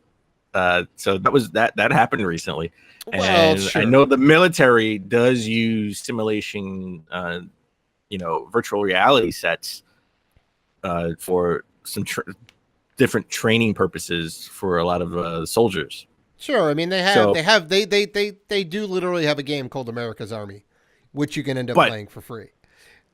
Yes, but just because you can simulate that doesn't drive someone to actually do that in real life. No, exactly. It's just it's legit a simulation, at best. But we always hear all these bad stories on the news, but no one seems to bring up the feel-good stories, right? If it's a feel-good story, I guess it's not going to sell. But we're going to bring it up, okay? Because I'm pushing the negativity away, and I'm bringing some positive energy. All right? So Firewatch, a game that I really, really liked. I loved that game. I even nominated it for Game of the Year that year. That's right. I think in 2015 when it came out. Yep. I really love that game, and I love the story in that game. Firewatch. So there was a Firewatch-inspired fan, a young boy. I think a teenager. I think he's like 14 years old in Massachusetts. The game inspired him to be the youngest fire tower historian in history. He was so inspired by the game that he wanted to be a fire tower historian. I got to be honest, I didn't know fire towers had a rich history. Right. I honestly didn't even know they were like a big thing, but I guess out in California where the fires are plentiful. Well, not even just California, the Midwest. I mean, like Maryland and stuff. I mean, even the video game was took place in the Midwest. Right. Like Wyoming, I think. Not even the Midwest. Yeah, I think it was like Wyoming. Yeah, I don't remember. No, it was Wyoming. Wyoming. Right. Over in the Pacific Northwest. Yeah. No. Yeah, Pacific Northwest. It took place in Wyoming National Forest. Right. So it's interesting. So like these like the fire towers, because like back in the day, they didn't have the technology we have now, obviously. So you had a pair of binoculars and a giant tower. And you would use that to like scope out to see if there was anything that was on fire in and around the area, correct? Yes. Yeah. The whole point. I mean, but now as technology's gotten better, a lot of fire towers are not needed, or they can build sort of smaller towers where they can put cameras up. They don't really need an actual person to be there. Right. So he's inspired to keep the rich history of fire towers. I mean, fire towers have been around since 1905, apparently. According to Wikipedia. Right. That's where I get my history from. It's more factually accurate than any news outlet, I'll tell you that. Well, and they're called fire lookout towers. And if you're a person that works there, you're known as a fire lookout. And they're really prevalent in Japan, Canada, Germany, apparently, and I didn't even know Germany. Well, I guess, I've never been to Germany, but you would never think of Germany or like Japan of having fire towers. Yeah. The more I look into it, the more I'm learning. I didn't know, and there are fire towers all over South Africa, Norway, Greece, but they're more prevalent in those countries. And yeah, so. That's crazy, but heartfelt story, good story, where a video game inspired someone to do good and not bad. Yeah. So, all right, let's get into our convo of the week. So the big rumor is PS5, the next generation of consoles, PS5 or Xbox X2 or whatever they want to call it, will be streaming devices. Now, we've talked about the digital future. It's coming, right? Regardless if we want to or not.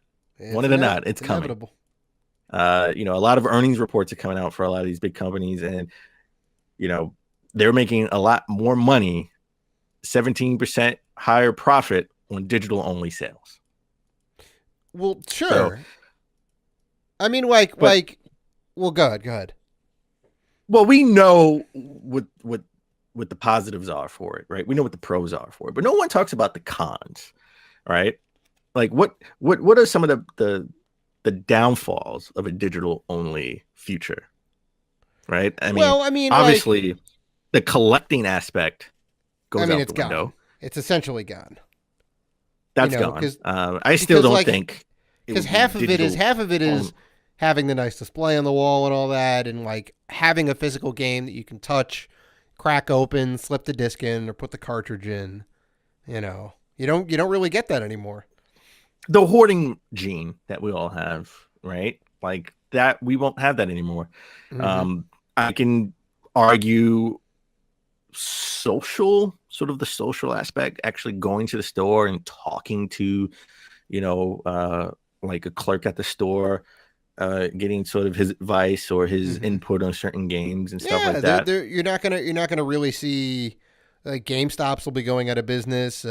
Major like retailers, they won't really have game space anymore. Like there's that, I mean, Best Buy. I think Best Buy is not. I think they were on the news.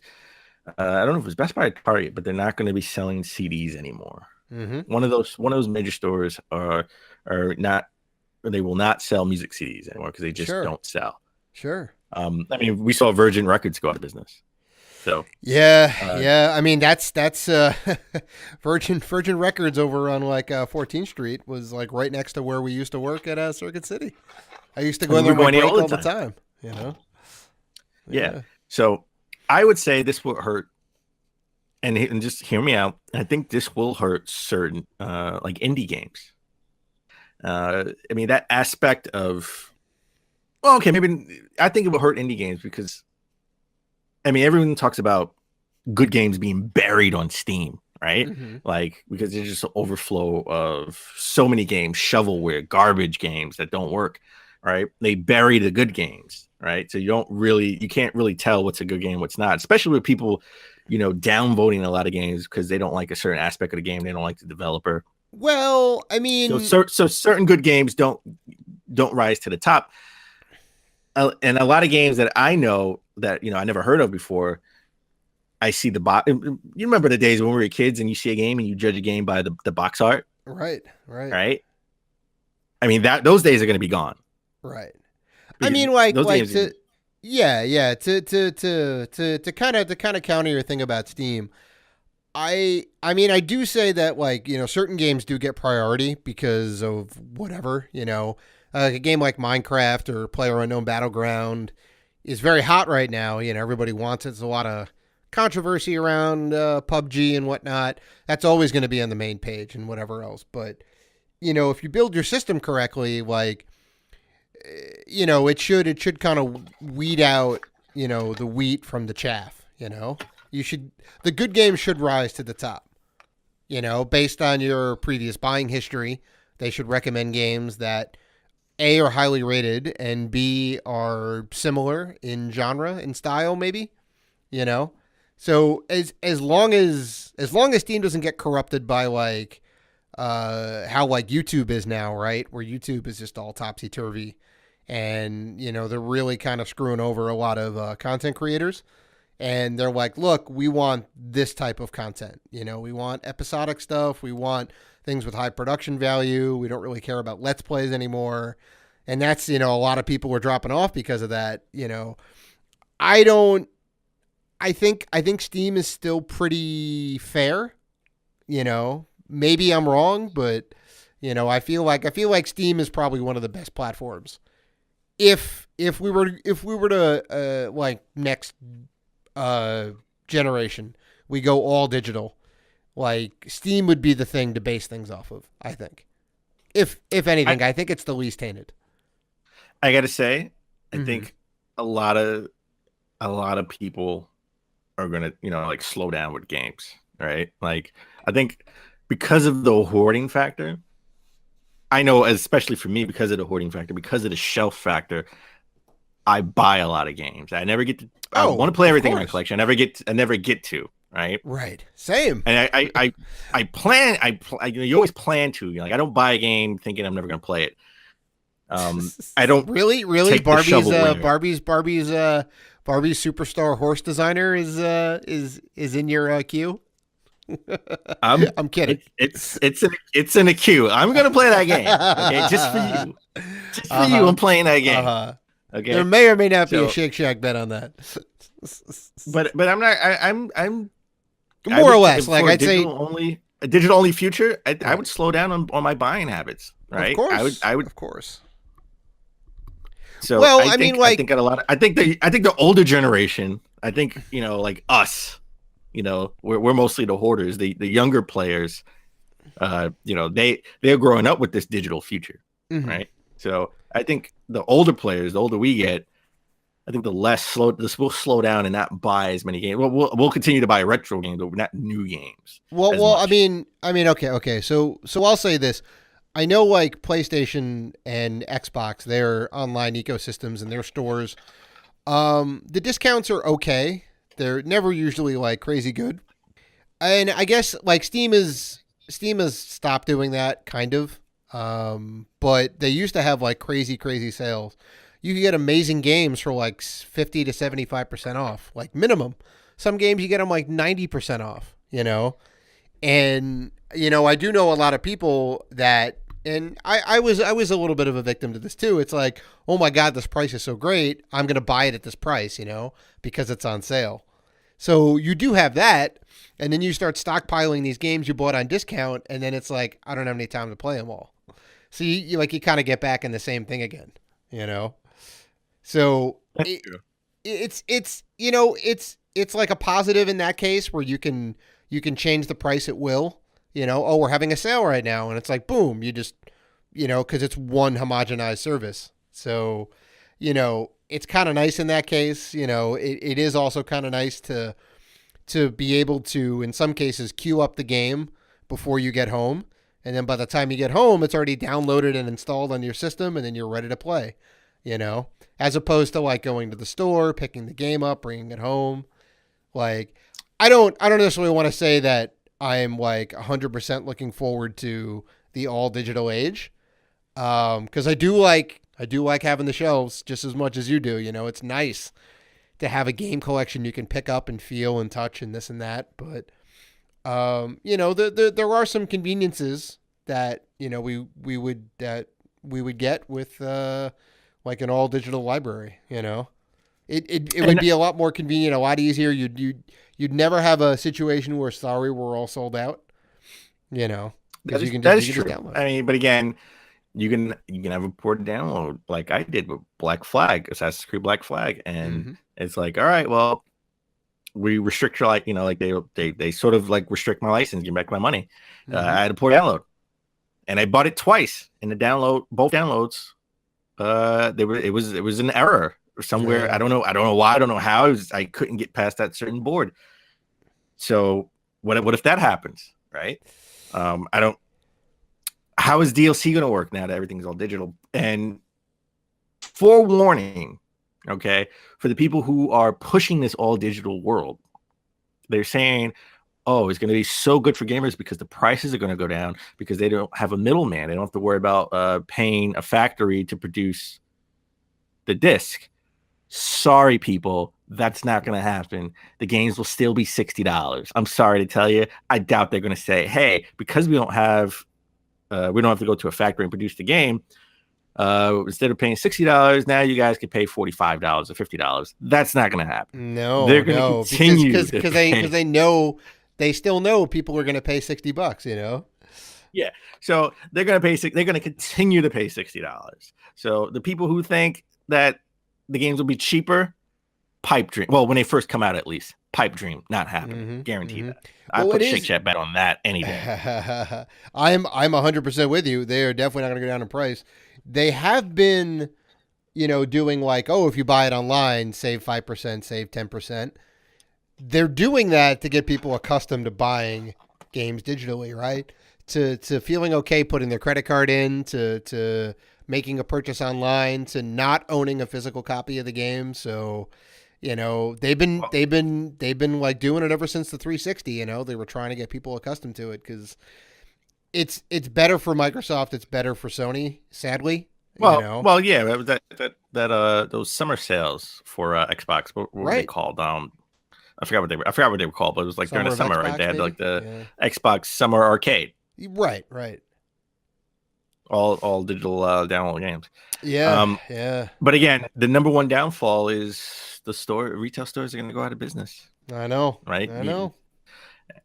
And I love going to the store looking at games that sort of slip through the radar that I may have missed. Right? So we're not going to have that. We're not going to have that when it comes to the all digital world. I know. It's gonna, but something's going to have to take its place where we can showcase games. Something has to come. Well, they don't know what it is. So I mean, they have been doing that. What's going to happen is, you know, it's going to be like the Apple Store or the Samsung Experience Store or the Sony Experience Store or like whatever it is. It'll basically be a more boutique experience. You'll be able to sample and try out all the stuff in a really nice, comfy environment, you know, with like massive TVs and good sound systems and whatnot to get you hyped for the products. And then, you know, they may have a kiosk where you can digitally download it in store to your home system and you can have it waiting for you when you get there, you know. I think like that's what it's going to be, but sadly, I don't think you're going to be able to have like third parties do that, right? Because like Sony can do that, Microsoft can do that easy enough. Like Samsung can do that. Bethesda and EA can do that. Well, no, I meant companies like GameStop or whatever else that don't have any foothold. You know, they're basically just a reseller. They don't necessarily publish games. They don't have like a game system. They don't have an online platform by any means. You know, they're just like a reseller. So I think they may be out of the business. You know, well, maybe not. Well, definitely GameStop will be out of the business, and Best Buy, right? They'll be out. They're not going to obviously sell games, but I think we'll still have smaller boutique mom and pop retro game stores. Oh, for sure. Yeah, I mean, everybody's those will survive. You know, everybody's still going to want that copy of Little Samson. I don't think that's ever going to go away. When it goes down to $1,000, I'm getting it. Well, there you go.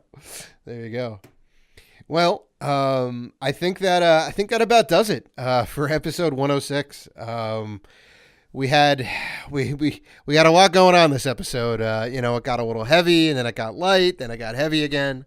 But we do want to thank you guys for sticking through and listening to this episode. You know, we appreciate all that you guys do when you comment, you like, you interact with us. It's great. So if you want to do that, you can do that on Facebook, Twitter, Instagram, Google+, and YouTube at Rated G for Gamers. You can always email us at info@ratedgforgamers.com, new email address. So please like, listen, subscribe, and as always, keep gaming.